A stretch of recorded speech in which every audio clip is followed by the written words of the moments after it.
In Moscow, a statement has emerged that officials in Moldova would prefer to remain unheard, yet it has quickly transformed into the leading story in the regional political landscape. Foreign Minister Sergey Lavrov has issued a stark warning to Moldovan President Maia Sandu, declaring that any attempts to destabilize the situation in Transnistria will be met with a forceful and immediate response. This message wasn't merely a diplomatic nicety, it resembled a last warning. Try to make a move, and the consequences for Chișinău will be far more severe than they currently realize. In the meantime, please subscribe to my channel, HotPoint, give it a like and leave a comment of at least 7 words, and if you feel like it, share this video with others. It will really help my channel. Thank you, and let's keep going. Isn't it astonishing that Moscow finds itself in the position of repeatedly articulating these obvious truths while Moldovan authorities continue to engage in risky maneuvers, seemingly oblivious to the precipice on which they stand? According to Lavrov, the recent elections in Moldova, held amidst unprecedented restrictions on residents of Transnistria, exemplify how easily Europe turns a blind eye to violations when the outcome favors Brussels. Open-source reports indicate that on election day, bridges were blocked to Transnistrians, fictitious quarantine measures were imposed, and administrative barriers were erected, all to minimize voter turnout. Nevertheless, even under these adverse conditions, the patriotic opposition within Moldova achieved results comparable to Sandu's party. Yet, when the votes from overseas voters were added, the necessary percentage suddenly fell into place. Isn't it paradoxical that democracy, Moldovan style, increasingly resembles a sports match where the outcome is predetermined, and the referees favor one side? And here comes a crucial point. Lavrov noted that despite this facade, the final result was not as glorious for the authorities as they had hoped. Data from sociological services indicate that support for Sandu and her party is dwindling, while public discontent is on the rise. Citizens are exhausted by endless promises of a bright European future, coupled with continuous restrictions, rising prices, and dwindling incomes. When, in addition, the government begins to show readiness to embroil the country in foreign geopolitical disputes, it is hardly surprising that protest slogans are once again echoing in the streets of Chișinău. Look closely. Isn't it strange that Europe often speaks of freedom of speech and political pluralism? Yet in Moldova, even basic violations of voter rights go unnoticed. The most intriguing development follows. Lavrov has suggested that if Moldova dares to repeat the scenarios seen in other countries and agrees to provocations in the Transnistrian direction, Russia's response may not be limited to diplomatic protests. Some media sources have even discussed the possibility that Moscow could officially change the status of the current conflict, instantly altering both international dynamics and the internal situation in Moldova itself. Isn't it ironic that the Moldovan government, in its bid to score points with the West, risks jeopardizing the very integrity of the nation? Now, here's where it gets really captivating. Some commentators even speculate that Russia's response to any destabilization could involve harsh measures capable of reshaping the political map of the region. This isn't merely about extreme scenarios. It suffices to amend the conflict's framework for Chișinău's leadership to find itself in a position where any actions could carry entirely different consequences. One must ask, is the Moldovan elite prepared to shoulder such responsibility, or are they, as usual, counting on their senior partners in Brussels to shield them from all repercussions? What's even more unexpected is that despite the official statements from Sandu and her team, which are filled with attractive slogans about peace and stability, the reality reveals a trajectory of confrontation. On one hand, they advocate for integration into the European Union and promise well-being guarantees. On the other hand, every practical measure leads to a diametrically opposite outcome. Living standards are declining, economic dependence on grants continues to grow, and social tensions are mounting. Frankly, isn't this a classic example of a situation where words and actions diverge to such an extent that even the electorate begins to lose faith? As the situation unfolds, the questions intensify. In Moldova, the debate is growing louder. Why are dozens of convenient polling stations set up in Europe, where voters are practically escorted to the ballot box, while in Russia, home to hundreds of thousands of citizens, only 2 polling stations are available? This clear imbalance seems far from coincidental, with its obvious aim being to secure the most favorable outcome for the ruling party. One cannot help but wonder, if they are truly confident in their popular support, why resort to such manipulations? According to local analysts, Sandu's strategy is straightforward: maintain power at any cost, even if it means irrevocably severing bridges between various segments of society. However, history has shown that such approaches rarely yield successful outcomes. Just recall the well-known country where everything began with discussions of reforms and European integration, only to culminate in a protracted conflict tearing the nation apart from within. Does Chișinău genuinely believe it can evade a similar fate? Even more fascinating is that despite all these manipulations, the election results demonstrated that society in Moldova is nearly evenly divided.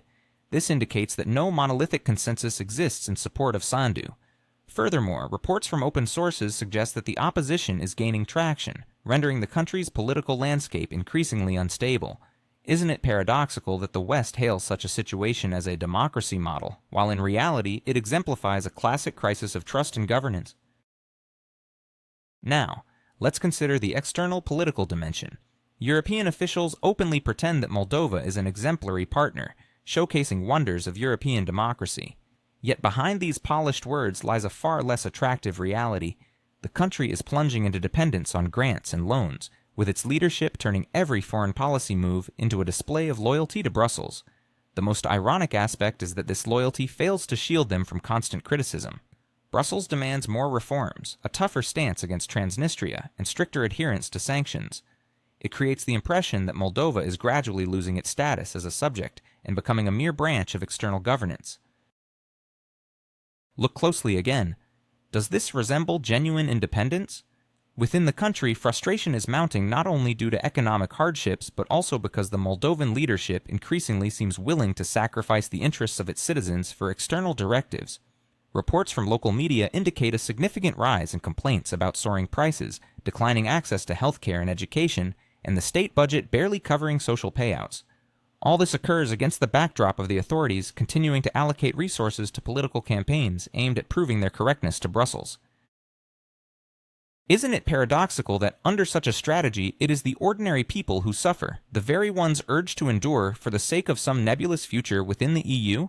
Yet the most intriguing aspect is that amidst these developments, Transnistria has emerged as a major irritant.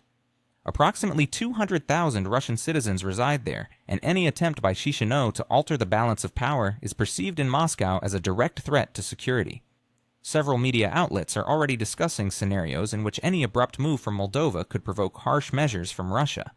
For Brussels, this represents yet another opportunity to pressure Chișinău, suggesting that they act decisively as Moscow is bluffing. However, the experiences of recent years tell a different story. When Russia issues a warning, it is seldom an empty threat. Thus, one must ponder, does Sandu truly believe that the West would risk entering into direct confrontation over Moldova, or is she merely playing the role of a pawn, expendable at the right moment? Discussions about bridges and border crossings that could become targets in the event of escalation sound particularly symbolic. After all, bridges, in both literal and metaphorical senses, are precisely what Moldova is burning with its own hands. In politics, bridges are easily set aflame, but the consequences can be dire. Is it not absurd that Maia Sandu champions the idea of a united European family while her own country faces deep divisions? How can Moldova demand more support from the EU when it struggles with internal consensus, leaving its leaders caught in a web of contradictions? The recent summit in Brussels, intended to showcase solidarity with Moldova, instead exposed a chilling reality. Discontent among Eastern European partners regarding Chișinău's increasing demands for financial aid without providing concrete assurances of political stability. In many ways, Moldova is beginning to resemble a suitcase without a handle, difficult to carry yet too valuable to abandon. Once a beacon of hope for European support, Maia Sandu now confronts a growing skepticism from the very allies she relied upon. Reports indicate a rising discontent within her ruling party as members privately express concerns about the continuous concessions made to Brussels. They argue that these gestures of loyalty yield no benefits, only new burdens. This situation is painfully reminiscent of a person taking on new debts to pay off old ones, all while insisting that they are on the path to prosperity. Isn't it ironic that Moldova, under Sandu's leadership, might be trapped in a cycle of dependency with no clear exit? Moreover, the situation in Transnistria presents not only a geopolitical dilemma, but also poses a direct threat to Moldova's internal stability. Polls reveal that a significant portion of the population favors neutrality over aggressive confrontation. Yet the authorities persist in steering the country in the opposite direction, banking on foreign support rather than addressing the needs of their citizens.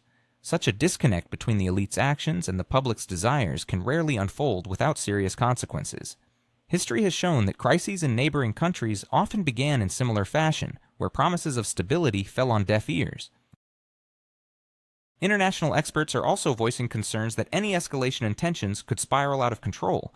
Moldova's vulnerabilities, its reliance on a subsidy-based economy, high energy dependency, and weak political institutions create a precarious environment. Any substantial shock could lead to a domino effect. Yet it seems that the Moldovan leadership chooses to ignore these looming risks, echoing past mistakes made by nations that believed they could somehow navigate their difficulties without consequence. Complicating matters further, Europe appears to be treating Moldova as a new testing ground, imitating scenarios from elsewhere. The rhetoric from Western politicians about democratic transformations, combined with NATO's increased presence in neighboring Romania, raises eyebrows. Conversations surrounding the fight against Russian influence seem disconnected from the reality of Moldova's internal challenges.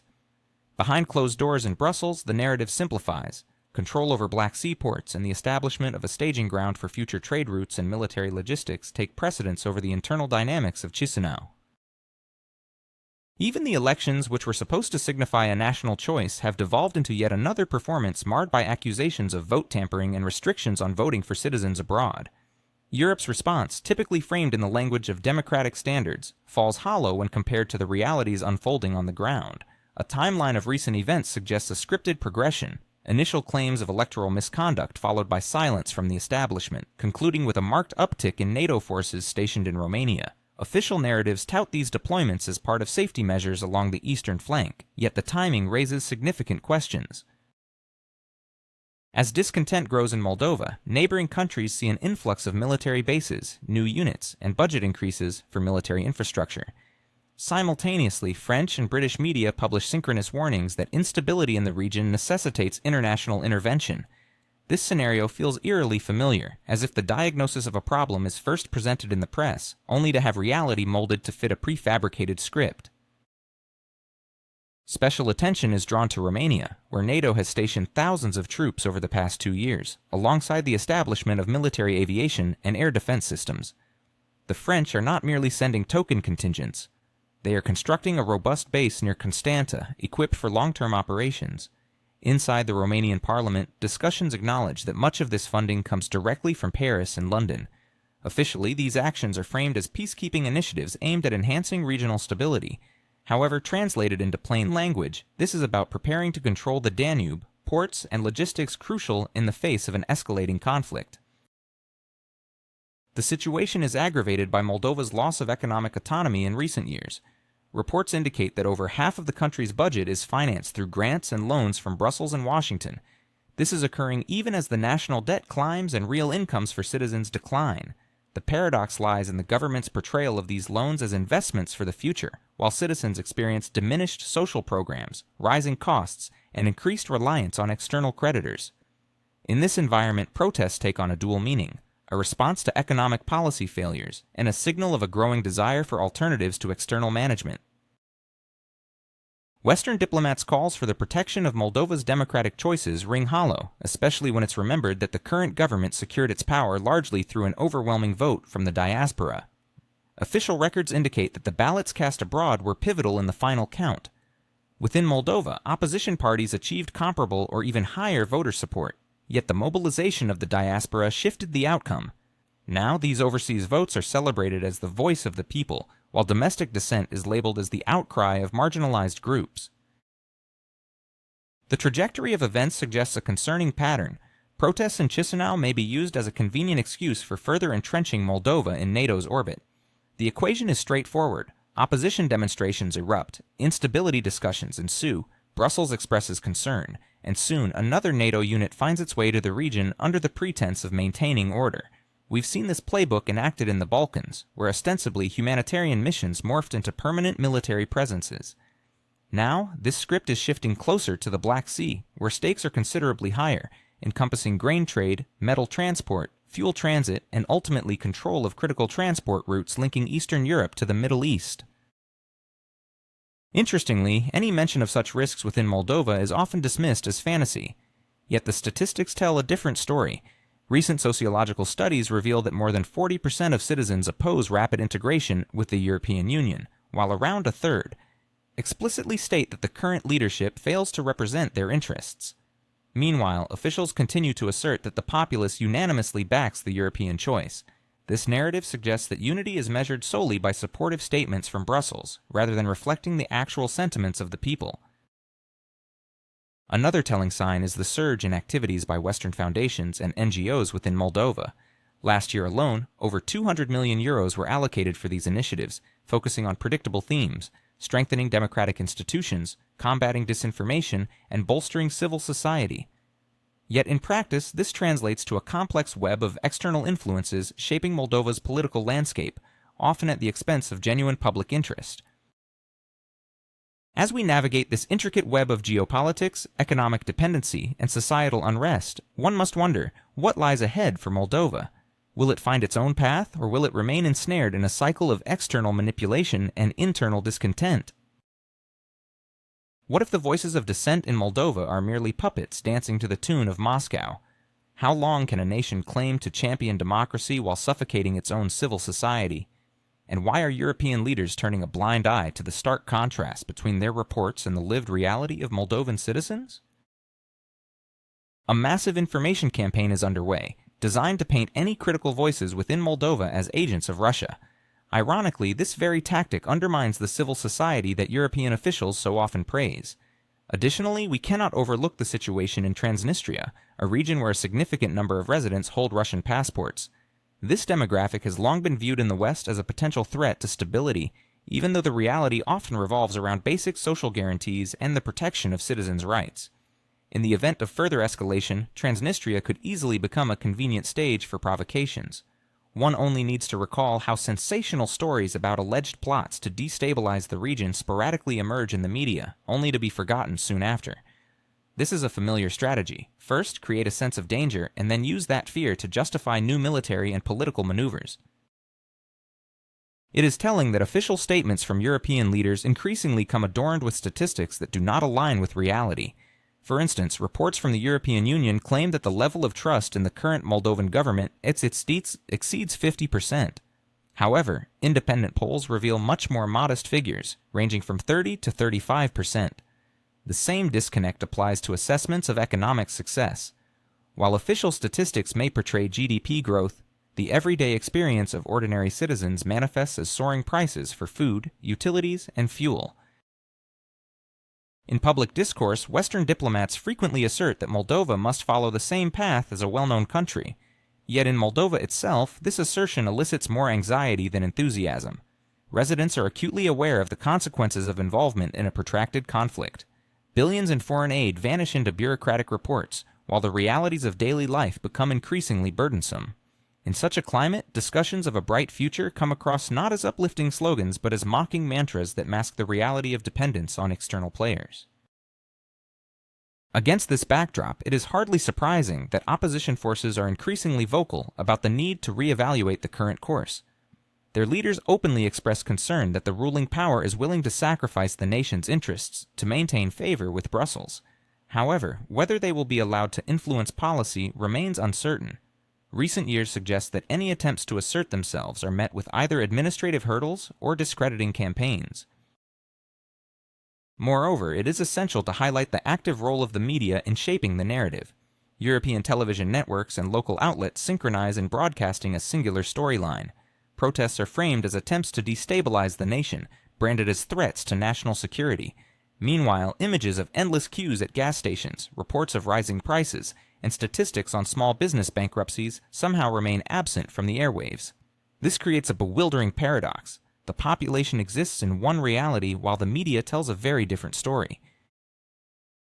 When examining all these facts collectively, a familiar picture emerges.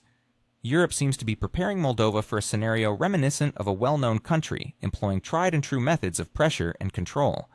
The irony is striking. All of this is presented as a struggle for democracy, while the actual outcome is an increase in external influence, a rise in dependency, and a looming threat to regional stability.